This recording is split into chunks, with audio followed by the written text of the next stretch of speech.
Hey guys, it's your girl Ginger Fox here. I'm gonna be reading a creepypasta. This one's really different to me. I never heard this one before. It's called The Haunted Game Boy Camera. So I'm going in blind, just like you guys, if you haven't heard this one. So let's get into it, guys. I'll never ask for anything else. I swear, Mom. And kids, we all said it at one point. We find something that seems the most amazing item in the world, and we just have to have it, no matter what. For me, it was the newest handheld, a Game Boy Color. It was the most beautiful thing a 6 year old, especially when all my friends were getting theirs. Growing up with four brothers and sisters, especially well not especially well off, my parents did their best, but we struggled to get by most of the time. They did their best to give us comforts and toys, but new electronics were out of the question. Hell, we were still working off an old television that still used rabbit ears. I was the youngest of the five of us, so that meant a lot of hand-me-downs as well. I was used to it, but still held some resentment to my siblings and, of course, still begged for the Game Boy Color. They said they would do their best. Bless their hearts. Shortly after my birthday, my mom and dad presented me with a box. I was surprised, but they said they had found something they knew I wanted very badly, and it had been good. My heart raced with excitement as I tore into the box, but sank into the pit of my stomach. It was not a Game Boy Color. This poor excuse of a handheld was a badly abused original Game Boy. It looked like it had been bitten and melted by something in the corners, as well as stained. Up on top, a strange camera stuck out of the cartridge inserted inside. When I picked it up, it read Game Boy Camera. They somehow managed to find it with the crappy little printer as well, complete with fading printer paper. You see? Daddy and I found it at a garage sale. It's exactly the kind you wanted. It even has a cool little camera to take pictures. They said, far more excited than I was. I'm not sure if it was the fact that this was the first thing that had ever been given to me first, and it still was someone's used piece of junk, or that they had no actual idea what I had wanted. Maybe they had and just decided it was too much, so a replacement was surfaced, and I'd never know the difference. But in my utter disappointment, I threw the worst tantrum I had since I was a toddler. I tossed the box on the ground and cried my eyes out, screaming how they were awful and I didn't want this and I wanted my Game Boy Color. Well, you can imagine how that turned out. I got a good whooping from my father in front of all my siblings, and a long lecture on gratefulness and how hard they work. In punishment for my selfishness, they gave my gift to my brother Ryan, only a couple years older than me. I was so angry. I didn't care though, and was happy to be rid of the thing. Ryan, being the jerk he was, teased me about it endlessly. It was a few days after that he figured out the camera and printing on it.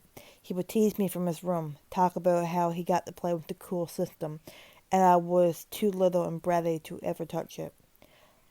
I would either yell back at him or slam the door to my room and ignore it. Shortly after, though, I heard him leave his room and call out to our mom, claiming the printer was acting weird. She was busy making lunch and told him it was probably due to being used, and to keep trying and see if it would fix itself. I heard him go back into his room, then go back out a little while later, saying it was probably busted and that he was going to go to his friend's house. Wondering what was wrong with it, I snuck into his room and found the papers lying on his bed. He'd taken photos of himself, making weird faces into the camera. The game system had been turned off. As expected, the first few pictures were normal. Then they changed into those strange faces that everyone knew about. The way the printer paper was stained, they looked even weirder. As I looked down at the later pictures, though, they looked different. Obviously, the camera in the game was not the greatest, so it was sometimes hard to see details of someone's face, or it would look blocky or blurry. The later pictures, however, seemed to change. It wasn't just scribbles or silly words written on his face. His features seemed to change, and there were dark spots around his eyes and mouth. His expression didn't look goofy anymore. Instead, it looked scared. Each picture seemed to change it more and more. Eventually, the picture changed to where it didn't even look like he was holding the camera anymore, but that someone was taking the pictures of him. He got further and further away, and what seemed to be a horrible story unfolded. It was showing Ryan running from the camera. The last picture was showing Ryan's face half missing. Dark pixels spilled out from the ground of his head and lying on the ground. I didn't know what to think. I didn't even know the little camera was capable of things like this. It frightened me immensely, and I jumped from the bed and ran to my mom, telling her about the pictures. She didn't believe me and got angry at playing with it after my behavior. She scolded me and sent me back to my room. I was too nervous to be angry, though. I wondered what was wrong with that Game Boy. Why did it print those pictures? I was immensely relieved when Brian came back home that night for dinner. He seemed fine, and after that night I convinced myself it must have been a problem with the system, since it was so beaten up. Some kind of error. At some point later in the week, Ryan tried again to take pictures. I heard him call it a piece of junk and then chucked it into a drawer. He threw all the pictures he had taken in the trash can. I didn't think much of the Game Boy and the camera until the week after. I had been coloring in my room when I heard a terrible scream from outside and the sound of brakes squealing to a stop. Oh. Immediately, we all jumped up and ran outside to find out what had happened, along with our neighbors. The sight that greeted us all still is burned into my memory. Ryan had gone to walk across the street to his friend's house, just as he would any other day. A man had come speeding down the street and hit him. He'd been pulled under the car and his head half crushed under the tires as the man hit the brakes. Oh my god, what the hell? My older brother's brain and skull were splattered under. Ooh, a pool of blood soaking into the street. I still remember the cry of agony and horror my mother let out, and the raging grief in my father's eyes as he pulled the man from the car and shouted at him, asking him what in the hell he had been doing to hit a child. My sisters pulled me back inside, trying to comfort me and shield me from the sight, but the damage was done. I seen exactly what the picture had shown me, and I knew that Game Boy had been the cause. In my Nivet? Nivet? I tried to tell them, hoping they would believe me. They didn't believe me at all, and it made one of my sisters fall apart. The next few weeks were miserable. My parents were inconsolable, and my mother could barely take care of the house and us. My eldest sister, Andrea, took over her role and struggled with it, angry with us and dealing with her own grief. She also took over cleaning out Ryan's side of the room that he shared with my older brother. At some point, she found the Game Boy and the Game Boy camera and asked if I wanted it. I told her it was cursed, that they had killed Ryan. She said that I was being cruel to our parents by turning their gift that was meant for me into a guilt trip, and that I needed to stop being so selfish. The funeral for Ryan caused even more money stress on the family, and slowly, even at the young age I was, I could see they were not able to handle any of it well. I did my best at that point to keep out of trouble and didn't say anything more about the Game Boy camera. I don't know when she took me. I don't know when she took them, but at some point I guess she needed a distraction from trying to hold out the house.